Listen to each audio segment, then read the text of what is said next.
My name is Rachel, and I need to tell you what happened the October I was 19. I grew up in a small town in Indiana, the kind where every back road has a story.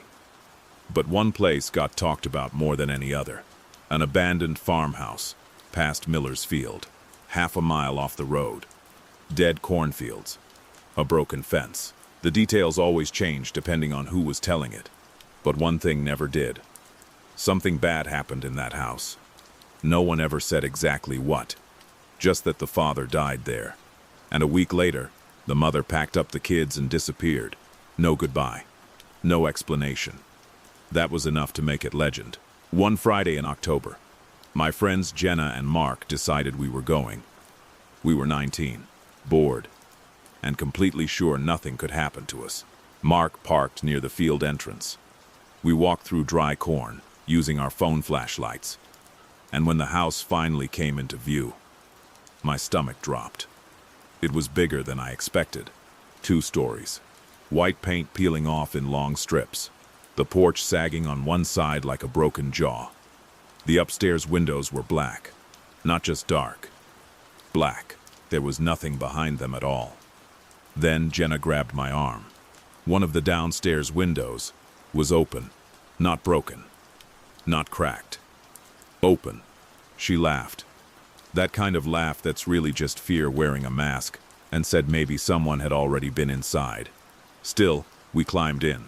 The smell hit first. Mold, cold dirt, and something underneath. Something I couldn't name. Every step we took echoed through the house. In the main room, a dining table was flipped on its side. In the hallway, a child's rocking horse lay face down. One handle snapped clean off. None of us said anything. We were whispering, without even realizing it. The silence in that house wasn't empty. It had weight, like the whole place was holding its breath. Jenna and I moved into the living room. The wallpaper peeled in strips. Furniture was shoved against the walls, not like someone was moving out, but like they needed the center of the room clear. Then Mark called from the back. Normal voice. "Guys, come look at this." We found him in the mudroom, his flashlight fixed on the wall. Scratches, dozens of them, grouped in 4s, with a line through each set. Tally marks. And at the bottom, carved deeper than the rest, "Don't go upstairs." Jenna let out a nervous laugh. Mark said it was probably just someone messing around. Then, something moved above us. A slow, dragging step. We all looked up at the ceiling. Another step, then another. Heavy, deliberate, the floorboards groaning under the weight. None of us had gone upstairs. We had all come in together. Mark whispered, "Someone's in this house." Before we could even move, the front door slammed. Not upstairs. Downstairs. A second sound. A second person. Jenna's grip on my arm tightened. Mark shut off his flashlight. Everything went black. My heartbeat was so loud, I was sure someone else could hear it. Then, footsteps in the hallway. Slow. Careful. Getting closer. I looked at the small window in the back door. Just darkness outside. Until a shape moved past the glass. Someone circling the house. The footsteps stopped right outside the mudroom. 5 seconds. 10. Then, from the darkness beyond the doorway, a man's voice said quietly, "You weren't supposed to come in here." Mark slammed into the back door, and we ran. No flashlights, just cornfields, darkness, and panic. I fell twice, got back up both times. Didn't stop. When we reached the truck, Mark dropped the keys, picked them up, dropped them again. We didn't speak until the engine started. We drove straight to the sheriff's office. Deputies went out that same night. They found him. A man had been living in the house for months. Upstairs, a mattress, water jugs, stacks of canned food, hunting knives in 3 different rooms, and on the floor near the mattress, fresh tally marks. Not old, not faded, fresh. The house wasn't abandoned. It just looked that way.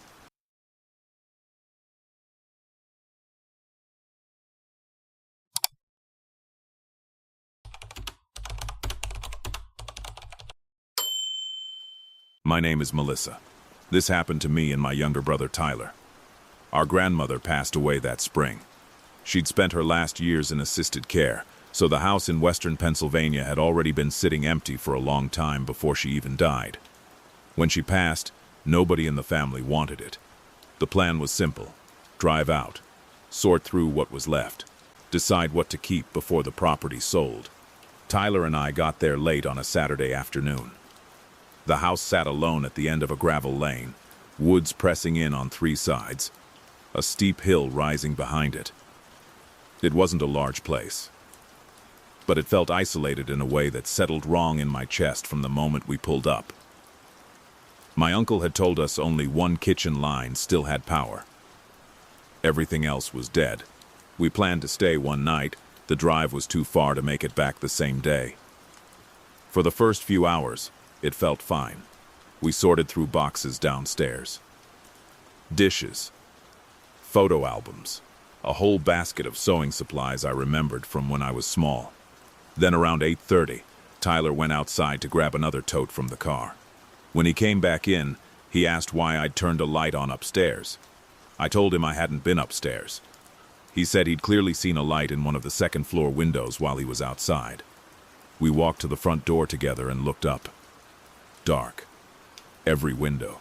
I told him it was probably moonlight or a reflection off the car. He didn't argue. But I knew him well enough to know he didn't believe it. Neither did I, honestly. We stopped sorting around 10 and made a place to sleep in the living room instead of going upstairs. Blankets on the floor. A lantern left on low between us.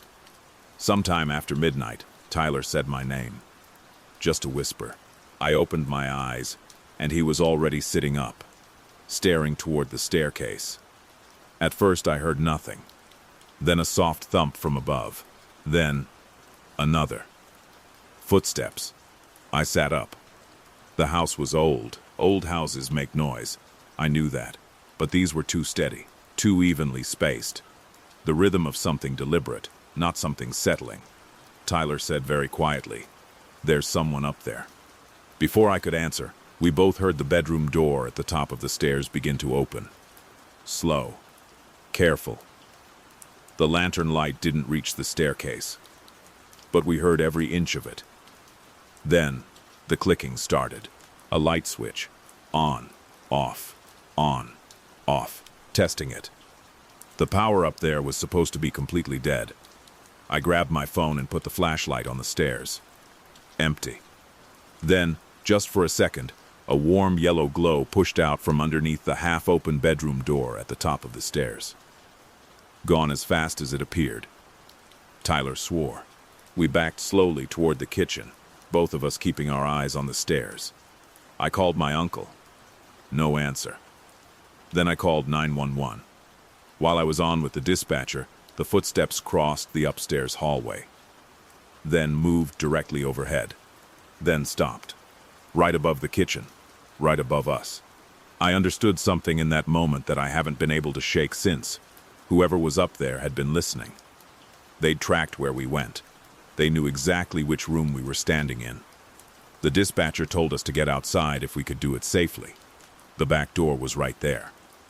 Tyler opened it, and we stepped out into the cold. Then we looked up at the house. There was a figure in the upstairs window, a dark outline, standing still, framed against a faint yellow glow from somewhere behind them, just watching us leave. Police arrived 15 minutes later and searched the house. They found a man in the attic storage space above the bedroom closet. Battery lantern. Food. Bedding. He had been living up there off and on for weeks, maybe longer. He must have seen our car come up the lane and waited for dark. What I haven't been able to let go of isn't the fear from that night. It's this. That wasn't a random abandoned building. That was my grandmother's house. A place that still had her dishes in the cabinets, her thread and needles in a basket, her photos in boxes we hadn't even finished going through. She had been gone less than a year, and someone had already moved in above her bedroom ceiling and made himself comfortable in the quiet. By the time we got there, we weren't the only ones who knew the layout of that house. We just didn't know it yet.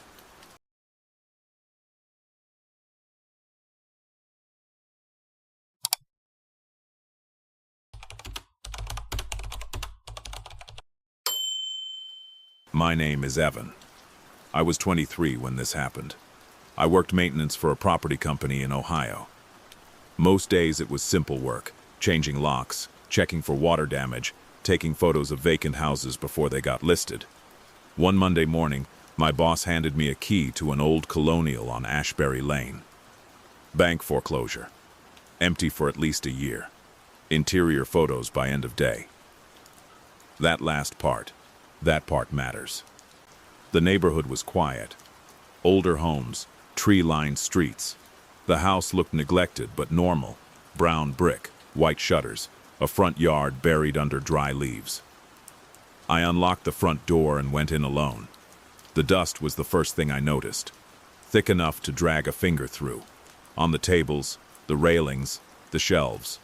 The living room furniture sat under white sheets. Kitchen cabinets hung open. A broken lamp in the hallway. Nothing unusual. I started taking photos room by room.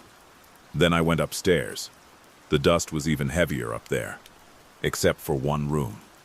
At the end of the hall, a bedroom door sat nearly shut. I pushed it open and stopped. The carpet was cleaner, not spotless, but noticeably different from the rest of the house. Less dust on the dresser, less on the windowsill. The air didn't smell stale the same way. I told myself maybe a window had been left open at some point. Then I looked at the bed frame. No mattress, just wooden slats. And pressed into the dust on those slats was a shape. The shape of someone who had been sitting there. Recently. I stood there staring at it for a few seconds. Then a floorboard creaked behind me in the hallway. I turned. Empty. House settling, I told myself. I finished the upstairs photos fast and moved into the bathroom. Old mirror. Dirty sink. When I opened the medicine cabinet, something was tucked behind the shelves. A folded receipt. I pulled it out. Checked the date. 3 days ago. I checked it twice. Held it up to the light. The date didn't change. Someone had been in this house 3 days ago. That was when I heard it downstairs. A cabinet. Not slamming. Closing. Softly, carefully, the way you'd close one if you didn't want to be heard. I went still. Listened. Then movement again. Light footsteps. Deliberate. From directly below me. I stepped into the hallway and looked toward the staircase. Nothing visible. But from where I stood, I had a partial view of the foyer mirror at the bottom of the stairs. I watched it, and I saw a shoulder pass through the reflection. Whoever it was stepped just far enough into frame, and then back out. Like they knew exactly where the mirror reached. I ran. I hit the wall at the top of the stairs, taking the turn too fast, jumped the last few steps, grabbed the front door handle and pulled. It didn't move. I pulled again. Nothing. I stood there for 1 full second, and then I understood what I was looking at. The deadbolt. The one I had unlocked when I walked in. It was locked again. From the inside. While I was upstairs, someone had walked past the front door and locked it behind me. Then I heard a footstep in the dining room. 1 step. Pause. Another.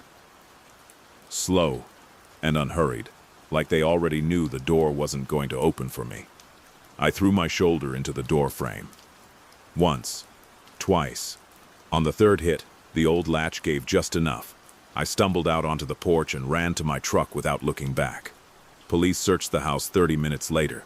They found a man in the crawl space behind the upstairs bedroom closet. Blanket. Canned food. Flashlight. And a cut section of wall that let him see into the hallway through a vent. He had been living there off and on for weeks. The clean bedroom was his. The receipt was his. The footsteps were his. The thing I keep coming back to isn't the mirror, or the dust, or even the locked door. It's the crawl space vent. He could see the hallway the whole time I was up there. He watched me find the bedroom. He watched me find the receipt. And he still didn't run. He just waited to see what I would do next.